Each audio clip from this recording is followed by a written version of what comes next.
Bienvenue à tous et salut à tous pour les premiers sagas de Nico. On va parler de Pokémon, des origines jusqu'à aujourd'hui et on va aller en plusieurs parties. Et surtout, on va commencer par le premier épisode des sagas de Nico, donc Pokémon. Donc commençons par les prémices. Pokémon n'est pas un jeu Nintendo à part entière, ça a toujours été un jeu Game Freak et de 3 personnages, Ken Sugimori, Monsieur Tajiri et Monsieur Masuda, qui ont créé l'univers ensemble.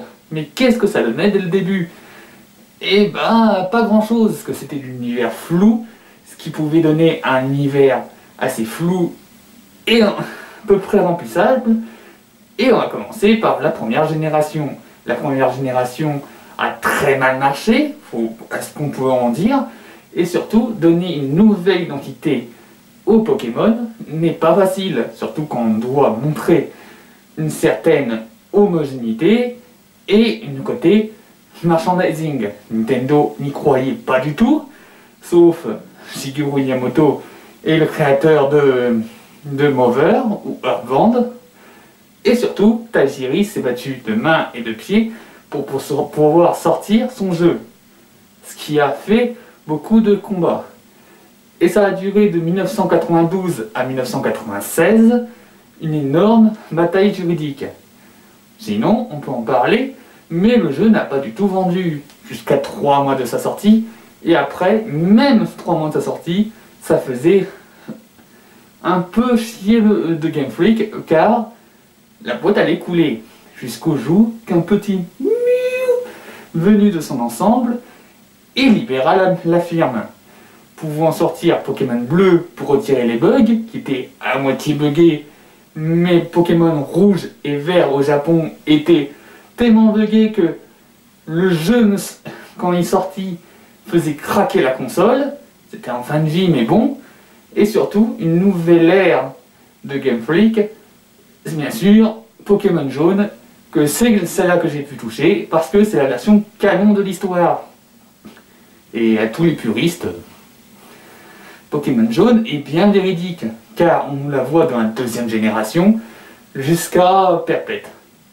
Donc Pokémon jaune arrive à s'incruster en corrigeant les bugs, en étant une révolution technique de l'époque, en sortant de la couleur sur une Game Boy. C'était énorme. Et voilà quoi. Aujourd'hui on a créé un univers, mais qui était extrêmement flou dans son ensemble.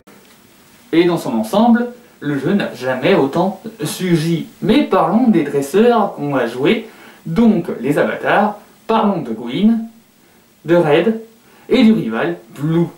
Dans l'ensemble, les joueurs ne sont pas trop acharnés sur ce point, mais moi je me suis toujours posé la question, quelle est la véritable team de Blue? Et est-ce qu'il y en a plusieurs? Et s'il y en a plusieurs, quelles sont les limites qui se sont incrustées? Bien sûr, il y en a plusieurs, et on va parler de Green, le personnage qui n'existe pas dans l'ensemble, sauf dans les remakes et dans Pokémon Go, jusqu'à Pokémon Let's Go Evoli et Let's Go Pikachu. Dans l'ensemble, c'est pas trop grave, parce que dans l'ensemble, elle n'existe pas. Sa team est composée d'un Mélofée, d'un Rondoudou, d'un fucking Levénard, qu'est-ce que tu fous là, et des 3 starters composés, parce que tous les héros de la firme, bien sûr, ont tous les starters, qui peut donner une véritable homogénéité à leur team, et même à leur symbiose. Green est la moins intéressante, car elle n'a jamais eu de remplissage dans l'ensemble, et une véritable mise en verre, comme on pourrait dire. On va parler. Dans l'ensemble, Blue a la team la plus intéressante de tous les teams, parce que déjà, il a une team contre Green, qui permet dans son André, de pouvoir contre-attaquer ce fucking Levénard, et de contre-attaquer Red. Nous, les joueurs, et dans l'ensemble, c'est pas une si mauvaise chose dans l'ensemble, car il peut se contre-attaquer et devenir une véritable menace dans l'ensemble. Donc les Pokémon de Blue sont Gros Carnage, Noix de Coco, Arcana, Léviator, Rhinophéros, Alakazam, Raspas d'Épique, Magnéton, Fenard, Custavri, Sablero, Ratatac, Florizard, Dracofeu, Tortank, Voltali, Aquali et Pyroli, ce qui lui donne une team pas trop dégueu, et surtout une véritable homogénéité dans la team. Il peut contre-attaquer les Pokémon de l'époque Insectes et Spectres, même si c'est leur faiblesse si, mais Alakazam, en n'ayant pas trop d'attaque qui peut lui opposer une véritable résistance à la première génération, n'a véritablement pas de faiblesse, surtout à l'époque. En tout cas, Red non plus n'est pas dans l'engendre non plus le plus avantagé, grâce au mythe qui s'est incrusté, par exemple capturer 151 Pokémon ou les 150, qui n'est pas possible non plus pour l'époque, ni pour les cartouches qu'on lui remplit. Si on doit faire ce truc, c'est seulement pour les fans qui ont la collectionnite aiguë et qui vont pouvoir pousser une véritable mythe à Red. Sinon, Red est composé d'une team plutôt alléchante, composée d'un Pikachu, d'un Ronflex, d'un Florizard, d'un Dracofeu, d'un Tortank, d'un Loclas,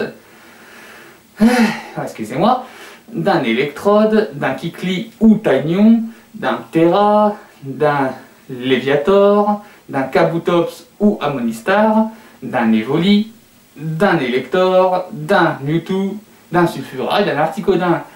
Et en parlant de Mewtwo, une véritable engendrie se ferme, avec des rapports bien intéressants à entendre.